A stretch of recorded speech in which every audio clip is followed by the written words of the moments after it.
estimados. Les saluda nuevamente el doctor Alejandro José Gutiérrez Dávila, en esta ocasión para explicarles un tema sumamente importante, que es el amicus curiae, la figura de los amigos de la corte o amicus curiae dentro del derecho constitucional y el derecho convencional. Pero antes de iniciar con ese tema, quiero recordarles que se suscriban a mi canal Filosofía del Derecho, doctor Alejandro Gutiérrez, y denle pulgar arriba a este video si les ha gustado para seguir recibiendo contenido como este y de otros temas de derecho constitucional, derecho procesal, constitucional, filosofía de la Constitución, etcétera. Sin más, iniciamos con este interesante tema, que es el amicus curiae o la figura de los amigos de la corte. Pues bien, antes de iniciar tenemos que tener presente que en la justicia constitucional que es planteada por medio de garantías constitucionales ante los tribunales constitucionales, existen distintos tipos de litigios constitucionales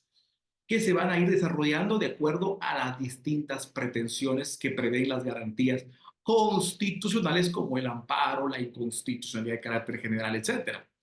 Pero también en la justicia convencional vemos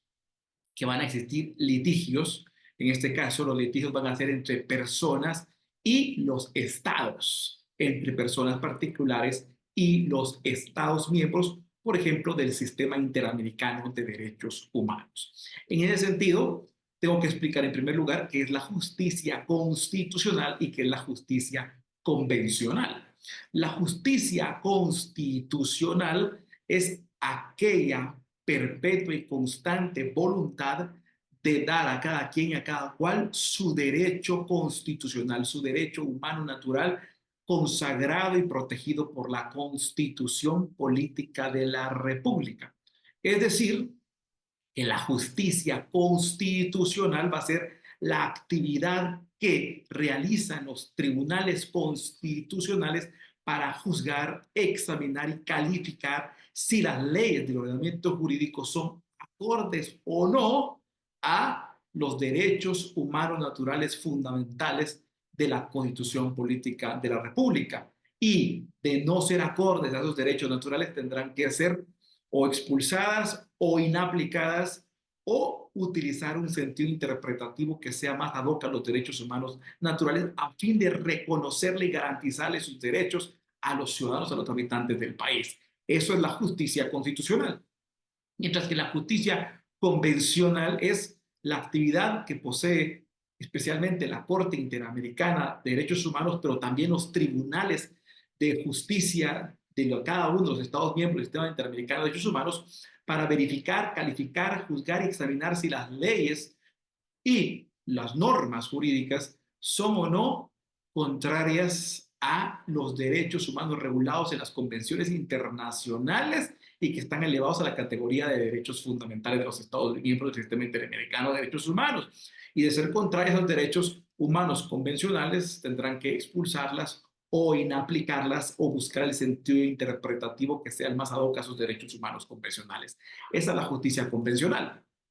Entonces, tanto dentro de la justicia convencional a través de la jurisdicción de la Corte Interamericana de Derechos Humanos como la justicia constitucional a través de la jurisdicción de la Corte o Tribunal Constitucional Concentrado,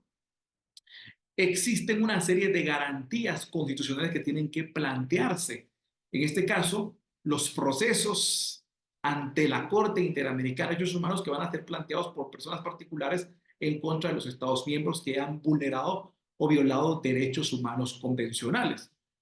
Y por otro lado, en el caso de la jurisdicción de la Corte o Tribunal Constitucional, cuando se planteen garantías constitucionales que sean de competencia de la Corte de Constitucionalidad, como la inconstitucionalidad de carácter general, el amparo de única instancia, etcétera. En este caso, vamos a ver que existe un litigio de carácter constitucional o un litigio de carácter convencional entre distintas partes, cuyo objetivo no es la misma litis de la jurisdicción ordinaria, que la litis de la jurisdicción ordinaria es un pleito entre pretensiones de derechos subjetivos de particulares que entran en colisión y que deben ser resueltos a través de la jurisdicción ordinaria. Repito, la litis de la jurisdicción ordinaria es cuando entran en colisión distintas pretensiones u oposiciones derivadas de derechos subjetivos de particulares que son sometidas ante la jurisdicción ordinaria para ser resueltos esos conflictos de carácter fáctico jurídico. Mientras que la litis en la jurisdicción constitucional es porque ha habido un quebrantamiento del orden constitucional por parte de quienes emiten las leyes o de quienes emiten los actos de la administración pública porque han vulnerado derechos humanos fundamentales. Un juzgamiento de leyes o juzgamiento de actos de la administración pública que han vulnerado o han amenazado vulnerar derechos naturales fundamentales inherentes a los habitantes del país. Y habiendo una diferencia entre la litis de la jurisdicción ordinaria y la litis de la jurisdicción constitucional, vemos entonces que en la litis de la jurisdicción constitucional existe una serie de procesos y procedimientos que tienen que ser resueltos a través de la justicia constitucional que va a impartir el Tribunal Constitucional. Misma situación sucede con la litis de la justicia convencional, porque en la litis de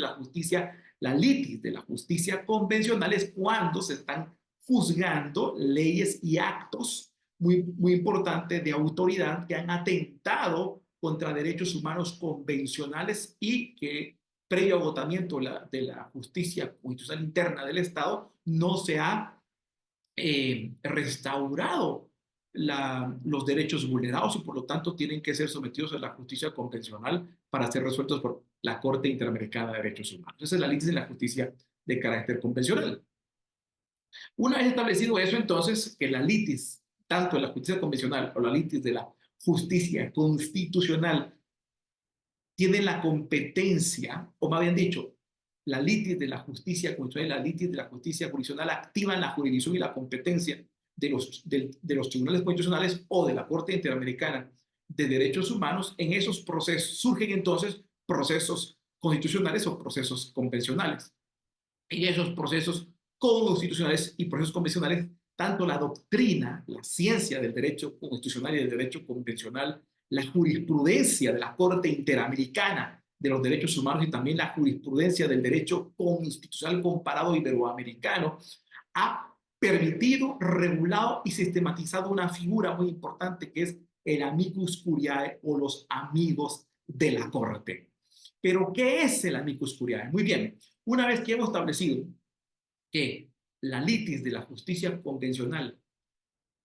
activa la jurisdicción y la competencia convencional de la Corte Interamericana de Derechos Humanos y eso implica la sustanciación de un proceso convencional que va a terminar con una sentencia emitida por la Corte Interamericana de Derechos Humanos y en el caso del Tribunal o Corte de Constitucionalidad, una litis de carácter constitucional, ya sea a través de una inconstitucionalidad de carácter general, un amparo de única instancia, etcétera, va a activar la jurisdicción y la competencia de la jurisdicción constitucional y por lo tanto va a activar la sustanciación de un proceso de carácter constitucional que ameritará la impartición de la justicia constitucional por una sentencia de carácter constitucional. En este tipo de procesos entonces, constitucionales o convencionales, surge la figura del amicus curiae. ¿Y qué es el amicus curiae? ¿Qué es el amicus curiae o la figura de los amigos de la Corte? Es aquella actividad técnico-pericial de carácter objetiva que tiene como finalidad coadyuvar en un aporte técnico, científico, investigativo, de estudio para resolver una litis de carácter constitucional o de carácter convencional, pero que tiene una trascendencia colectiva, que no es un simple conflicto particular, cuya trascendencia colectiva implica la aplicación o vulneración de derechos humanos a nivel general de la sociedad. Esa es la figura del amicus curiae. De tal cuenta entonces que la figura del amicus curiae no tenemos que confundirla con el tercero interesado, porque tanto en la justicia convencional como en la justicia constitucional puede haber un tercero interesado, pero el tercero interesado tiene un interés legítimo, subjetivo y subyacente a la relación jurídico sustancial constitucional o convencional. ¿Me dan cuenta entonces que si la persona o personas o instituciones que pretenden ser admitidos como amigos de la Corte o amicus curiae han externado una opinión por medio de la cual han demostrado, evidenciado, externado una, un interés subjetivo parcializado hacia alguna de las dos posturas de un conflicto de carácter constitucional o carácter convencional, ya no pueden ser admitidos como amigos de la Corte. En todo caso, tendrán que intervenir como terceros, pero nunca como amigos de la Corte o como amigos curiae, porque ya tienen un interés subjetivo que está íntimamente ligado con una relación de carácter sustancial con alguna de las partes. Es muy importante entenderlo. Entonces, repito, la figura del amicus curiae o de los amigos de la Corte es una institución jurídica que tiene como objetivo intervenir para proveer un apoyo pericial, técnico, objetivo de estudio e investigación que coadyuve a resolver una situación en un conflicto de carácter constitucional o de carácter convencional cuya magnitud es de trascendencia colectiva, es decir, una trascendencia que implica la vulneración, una amenaza de vulneración o el conflicto de derechos humanos de la sociedad en general. Esa es la figura del amicus curiae. De dar cuenta entonces que el amicus curiae no puede tener parcialidad. Las personas o personas e institutos que intervengan en el amicus curiae no pueden tener una parcialidad hacia ninguna de las partes. No pueden ser. Entonces aquí muy importante, el amicus curiae no puede ser un tercero coadyuvante. El amicus curiae no puede tener un interés subjetivo subyacente en la relación sustancial de alguna de las partes dentro del conflicto constitucional o de carácter convencional, porque entonces ya no tendría la legitimidad ni los presupuestos para ser admitido como amicus curiae. En todo caso, tendría que intervenir como un tercero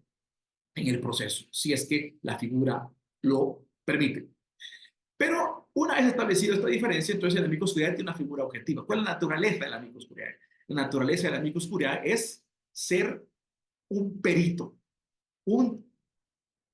un experto técnico y científico que aporte un estudio de carácter científico constitucional o científico convencional que coadyuve a resolver un conflicto que es de trascendencia colectiva. Muy importante.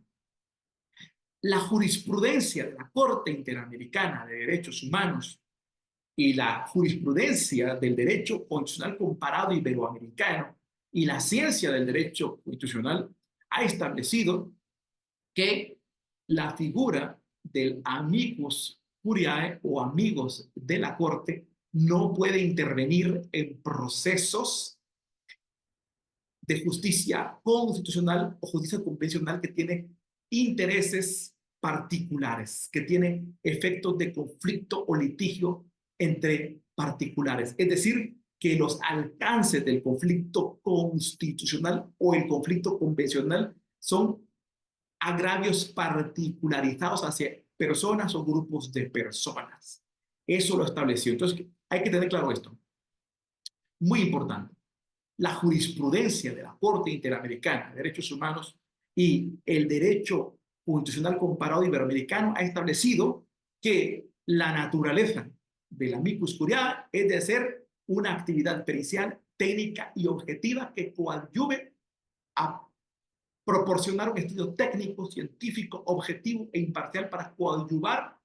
en la resolución de un asunto de litigio constitucional o litigio convencional. Número uno, esa es la naturaleza de la amicus curiae o de la Corte. Número dos, la jurisprudencia de la Corte Interamericana de Derechos Humanos y el derecho constitucional iberoamericano comparado ha establecido que la procedencia de la amicus curiae, la legitimidad y la procedencia y la admisibilidad de la amicus curiae depende de que el caso constitucional o convencional que está en litigio tenga una trascendencia colectiva, es decir, que no puede ser admitido la figura del amicus curiae cuando el litigio, el conflicto constitucional o convencional tiene efectos particularizados, es decir, que los alcances del agravio son particularizados a una o varias grupos de personas. Por lo tanto, la magnitud, según la jurisprudencia de la Corte Interamericana de Derechos Humanos y el derecho constitucional iberoamericano comparado, la magnitud, el grado, el nivel del proceso de justicia constitucional o convencional para que sea admisible y procedente la figura del amicus curiae es que sea un litigio cuyos efectos tengan trascendencia colectiva. Es decir, que sea un conflicto que implique amenaza, vulneración o conflicto entre los derechos humanos de la sociedad en general. Ahí es donde interviene la figura del amicus curiae, amigos o amigos de la corte, como un perito objetivo, técnico y científico imparcial que tenga y que además tenga la capacidad científica para proponer y para aportar un conocimiento técnico que coadyuve a la resolución del caso. Muy importante. En ese sentido,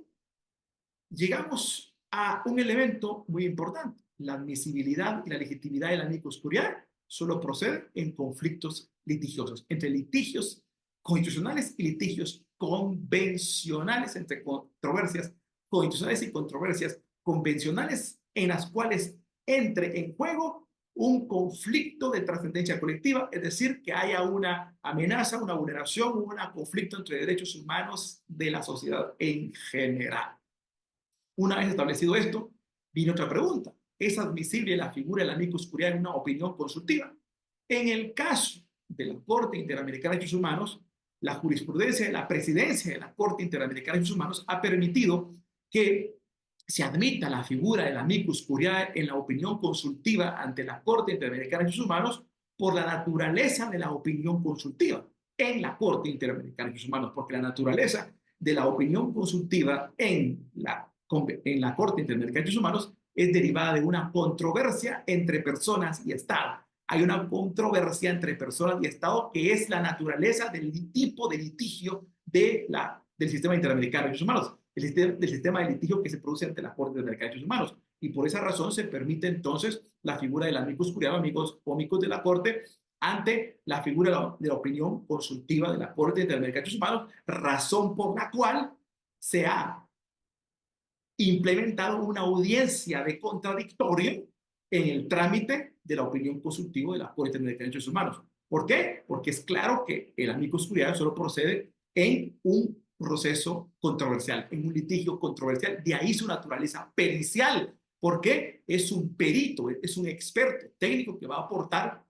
un conocimiento pericial técnico-científico para resolver un caso, en este caso derivado de una controversia. Y por esa razón, en la opinión consultiva ante la Corte Interamericana de Derechos Humanos, existe la audiencia de controversia para poder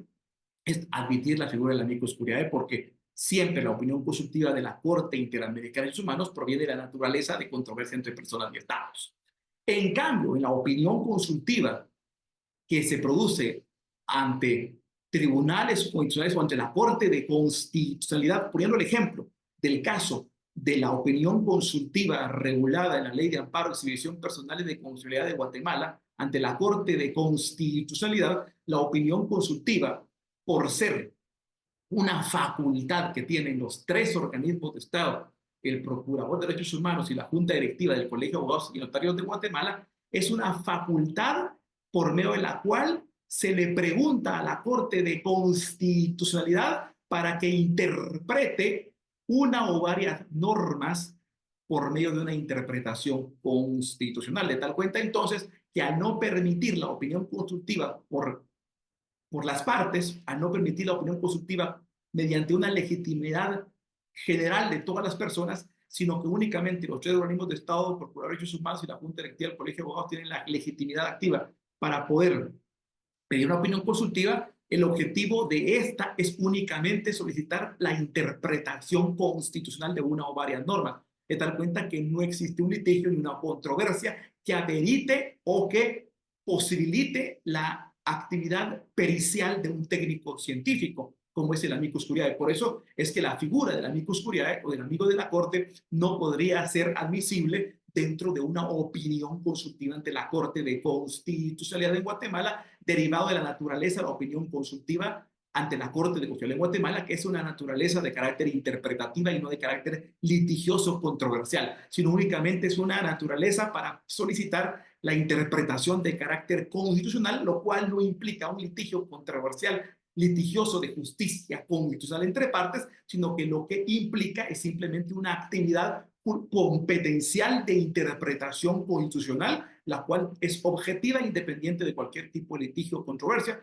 Por lo tal razón, de acuerdo a la jurisprudencia de la Corte Interamericana de Derechos Humanos y el Derecho Iberoamericano comparado, no puede existir la figura del amicus curiae amicus de la Corte ante la opinión consultiva por la naturaleza de esta, que no es litigiosa ni controversial, sino de naturaleza interpretativa, porque ya vimos que la naturaleza del amicus curiae, del amigo de la Corte, es ser de un perito técnico objetivo que aporte un conocimiento científico para resolver una controversia, un litigio de trascendencia colectiva que implica la amenaza, la vulneración o el conflicto entre derechos humanos de la sociedad en general. Esa es la naturaleza y por eso la admisibilidad del amicus curiae, los amigos de la Corte, se produce en litigios de justicia convencional o litigios de justicia constitucional, pero que no tengan efectos particularizados, sino que la naturaleza del litigio, del proceso de carácter constitucional, sea de trascendencia colectiva, es decir, que implique la amenaza, la vulneración o conflictos entre derechos humanos de la sociedad en general. Estos son los requisitos, por supuesto, la naturaleza y la magnitud para que proceda y se admita la figura del amicus curiae o amicus de la Corte en los litigios de justicia constitucional y de justicia convencionalidad, de justicia convencional, para que sean resueltos por la justicia constitucional y la justicia convencional en el caso de la Corte Interamericana de Derechos Humanos y por la justicia constitucional en el caso de los tribunales constitucionales. Esto es la figura del amicus curiae o de los amigos de la Corte como una actividad judicial técnica objetiva e imparcial que procede para aportar conocimientos técnicos y científicos en litigios de carácter de justicia constitucional o de justicia convencional que tengan trascendencia colectiva, es decir, que impliquen la amenaza, vulneración o conflicto de derechos humanos de la sociedad en general. Pues bien, con esto hemos terminado este video sumamente importante. Si les ha gustado, suscríbanse a mi canal Filosofía del Derecho, Dr. Alejandro Gutiérrez. Denle pulgar arriba para seguir recibiendo notificaciones relacionadas con este contenido y otros temas del derecho constitucional, derecho procesal constitucional, filosofía de la Constitución, filosofía del derecho, derecho penal, etc. Así que ha sido un gusto compartirles. Saludos a todos y a todas.